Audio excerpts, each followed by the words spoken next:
హరే కృష్ణ. హనుమంతుడు శక్తికి ప్రతిరూపం, భక్తికి ప్రతీక. శ్రీరాముని సేవలో జీవం అర్పించిన మహాభక్తుడు.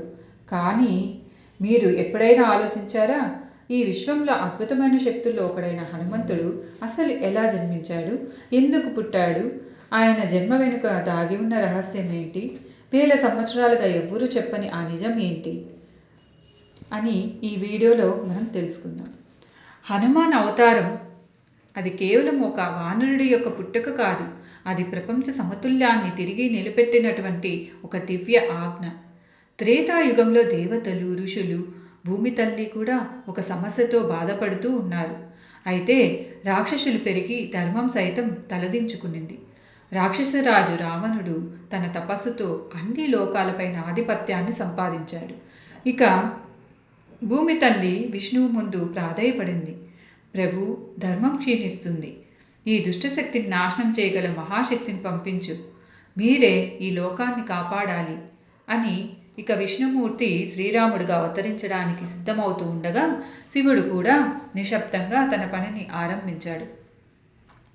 శ్రీరాముడికి సహాయం చేయడానికి, ధర్మాన్ని నిలబెట్టడానికి ఒక శక్తి అవసరమని ఆయనకు తెలుసు. అది అనంతమైన భక్తి, అపారమైన శక్తి, అమర చైతన్యం కలిగిన శక్తి కావాలి అని ఇక ఒకరోజు దేవతల సభలో శివుడు అన్నాడు, శ్రీరాముడు అవతరించిపోతున్నాడు, ఆయన సేవకుడిగా ఒక శక్తి జన్మించాలి అని.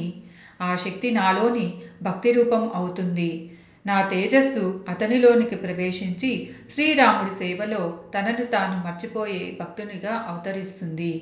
అలా నిర్ణయించుకున్నటువంటి పరమశివుడు తన తేజస్సును వాయుదేవుడికి అప్పగించాడు. వాయుదేవుడు ప్రాణశక్తికి ప్రతీక. జీవం ఆవిర్భవించేది తన ద్వారా మాత్రమే.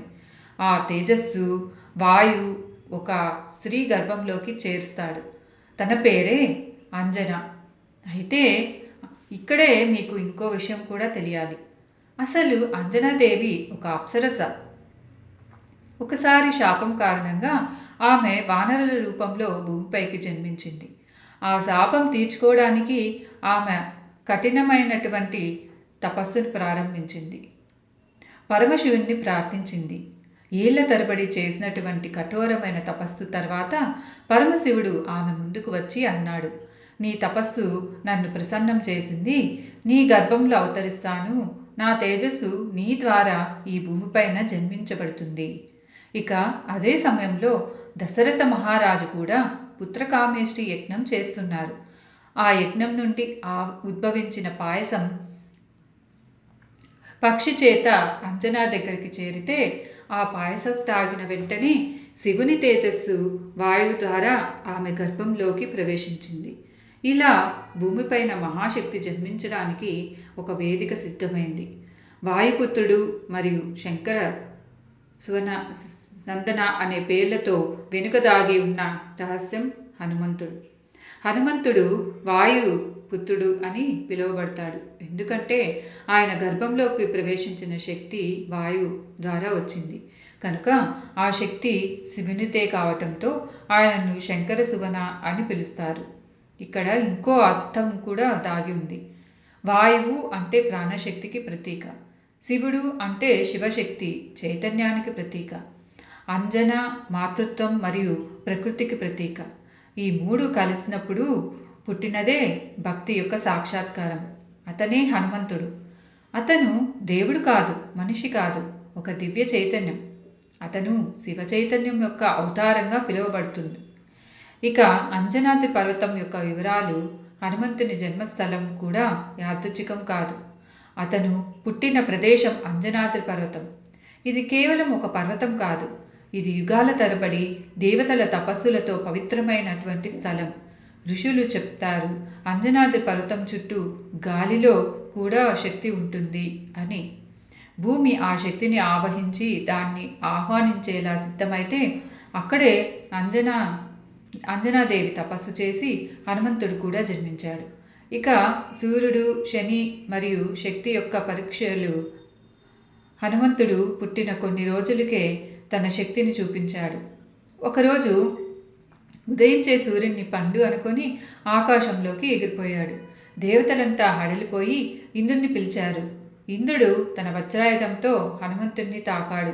ఆ క్షణం అతను పడిపోయాడు, కానీ చనిపోలేదు. ఇక వాయుదేవుడు కోపంతో ప్రపంచం నుండి గాలిని తొలగించి జీవాన్ని స్తంభింపజేశాడు. తన కుమారుడు ఆ విధంగా గాయపడటం చూసి వాయుదేవుడు తట్టుకోలేకపోయాడు. ఇక దేవతలంతా క్షమాపణ కోరారు. హనుమంతుడికి అనేక రకాల గొప్ప వరాలు ఇచ్చారు. బ్రహ్మ, ఇంద్రుడు, యముడు, అగ్ని, ప్రతి దేవుడు కూడా ఆయనకు అవినాశిగా అపార శక్తివంతుడిగా మార్చారు. ఇక శనిదేవుడు కూడా ఒక రహస్యాన్ని వెల్లడించారు. హనుమ, నిన్ను నా ప్రభావం తాకదు. నీ భక్తులు కూడా నా కష్టాల నుండి రక్షింపబడతారు. అందుకే ఇప్పటికీ శనిదోష నివారణకు హనుమాన్ యొక్క భక్తి అనేది అత్యంత ప్రభావవంతంగా పనిచేస్తూ ఉంటుంది.